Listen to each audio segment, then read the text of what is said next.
السلام عليكم community Soomaaliyeed waa idin salaamay mar kasta waxaan u taaganahay badanaa inaan u jawaabno dadka Soomaalida ka soo horjeedo ama caayo ama ku gardaroodo sida Donald Trump iyo asxaabadiis laakiin waxaan ugu dhex jiro dad Soomaalina la ah nagu luqad ah anaga noo eg oo isla markaasna u shaqeeyo kaba sii daranba ayaga ku hor cararo in waxaa jiro gobolka Maine joogo oo hadda ka hor in badan aan idinkaga digay waxaa jira xilligaas dad qaar waxay u maleeyeen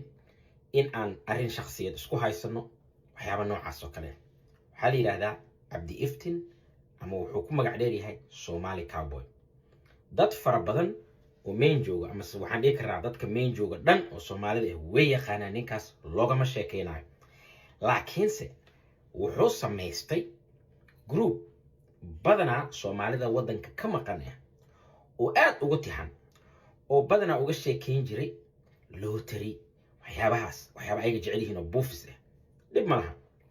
groupkaas marka kama war haayaan inuu ninkan cadowga koobaad ku yahay Soomaalida maxaa kaaga daliilay wuxuu markasta la shaqeeyaa si kor ah iyo si hoose u la shaqeeyaa dadka isku dayo inay Soomaalida ku taagsadaan inay Soomaalida dambiyo isku dayaan inay u abuuraan hadda wixii hore wax way soo dhaafeen Somali Cowboy wuxuu bilaabay inuu si toos ah ula macaamilo oo banaanka ah oo ula shaqeeyo oo macluumaadka u siiyo qolyahan maagaha gobolka Maine waxaa jiro kuwa loogu talagalay loo sameeyay ayaga dhanba inay dadka Soomaalida iyo dadka soo galootiga madowga ay dabagalgalaan waxaa la yiraahdaa Maine Wire waxay u eg yihiin ama qalaqaab yihiin Daily Wire hadaa taqaaniin oo Ben Shapiro iyo groupkaas ay u shaqeeyaan Matt Walsh iyo waa noocaas oo kale waa dad cunsuriyaan ah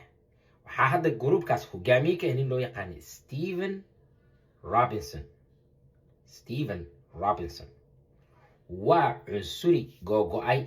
oo dadka Soomaaliyeed caayo oo neceb oo siyaasiyiinta horjoogayaasha dadka bulshada magaca ku leh dhan oo Soomaaliya neceb Cabdi Iftiin marka wuu wareysanaya wareysi cusub oo hadda soo saaray waxa uu Soomaalida ka sheegay hadaa aragtid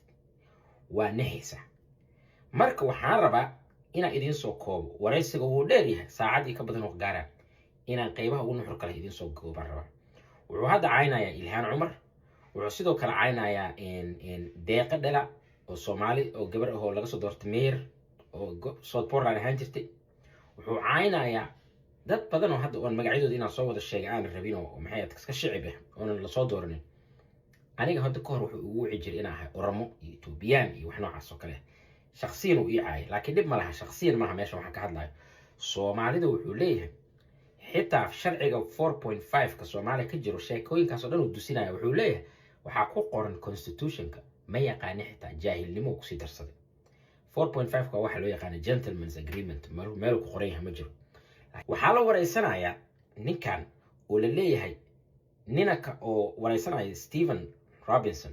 wuxuu caynayaa Soomaalida uu leeyahay waa dad waxaday intay saan sameeyeen hebelo way sheegeen intay autism ka been sheegeen asagana intuu mahad celiyo oo ninka ku sii hor ordaya bal ila daawo sidoo ninkan isku jijibiyo iyo sidii loogu joogsada asagana Somali community, and if you've communicated with anybody in Minnesota, I have to imagine that all the people who have been, sticking their hands in the cookie jar are pretty scared right now. Yeah. Well, first of all, Steve, thank you for having me. It's interesting because this Feeding Our Future fraud activity has just exploded, right, on the news, and everybody's hearing about it. But you and I remember chatting with you last year, and I personally had known of this activity. Yes, there was the image has been damaged. The Somali, with the word Somali is now synonymous with corruption, obviously, as bad as it is in Somalia. And I think we have to understand that this is happening because of the so-called Somali community leaders, as well as elected officials who basically became part of this division, right? I think I remember talking to a friend, and it's like, I wish Ilhan Omar should shut up. Every time she talks, and everybody gets pissed because she obviously, according to the average American, she represents the entire Somali community, right? She seems almost like a Somali version of Nick Fuentes, in that Right. she's trying to rage bait. She's trying to say provocative things because it gets her attention. Yeah. It doesn't seem, maybe she doesn't really believe all of the things she's saying, like, deport all the Somalis who didn't support Omar Fattah. But she seems to be engaging in extremism for extremism's sake. Yeah. And trolling the president and Republicans successfully, I would add. Yeah. She's successfully made herself the kind of the center of attention when it comes. Marka Somali cowboy yoosan idin dhuudhuumanin hadda wixii ka dambeeya wuxuu soo geliyaa wixii dambi Soomaali laga sheego shalay ma daraad wiil Soomaali ah oo ayaan dhaweyta oraay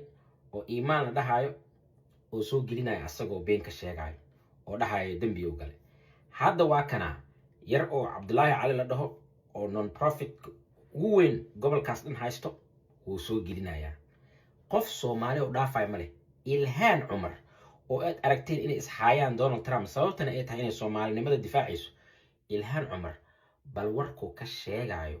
iyo dadka wax uu ka leeyahay bal fiir. A lot of Somalis are scared of what's happening and how the image has been damaged. And, a lot of the green card holders now, if their cases are privatized, right,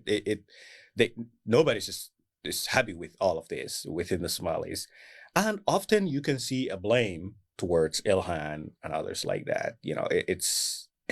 Trump is angry, right? Yeah. His people are angry just because. I don't think it's just Trump either. I think it's, guys in Maine who are working 50 or 60 hours a week, out cutting trees down or driving trucks or, hauling lobster traps, and they see that their tax dollars, were just stolen,